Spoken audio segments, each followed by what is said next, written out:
Hi! Hello po! Welcome back to Aying's Kitchen. Narito po tayo ngayon para magluto ng fried chicken.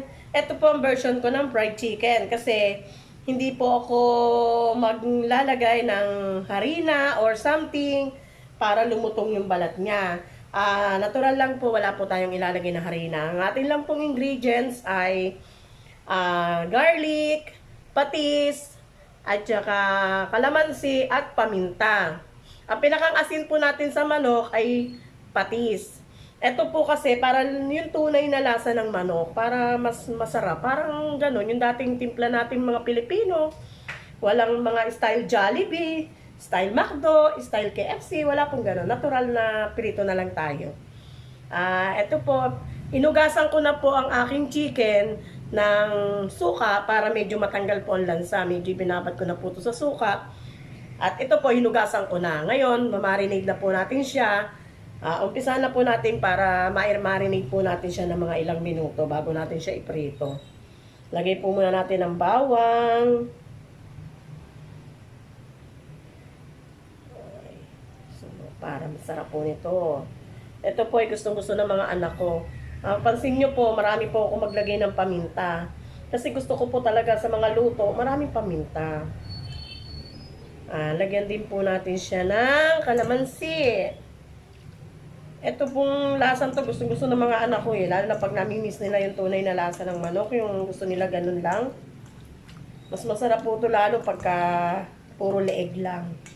Leeg ng manok, neck. Kaya lang ito po, halo po to kasi isang buong manok po to. Hinati-hati ko lang po by part. Ito po, nilagay ko na rin ng patis. Halo-halo lang po. Tapos, i-marinate po natin siya ng mga 10 minutes para mas masarap po pagluluto, pagpiprito, malutong na malutong at saka malasang malasa ang timpla niya. Pagka pinatagal-tagal natin ng konti ang pagkaka-marinate. Mga 10 minutes lang po, balikan po natin. Sakang na po natin siya.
Okay na po, okay na po natin.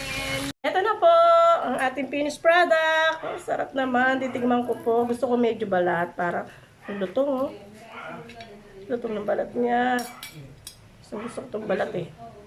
Tignan po natin. Harap. Ang sarap po, perfect. Lasang-lasa po, perfect na perfect. Lasang-lasa yung ano niya, yung patis, yung kalamansi, bawang. Sarap po talaga, perfect na perfect po.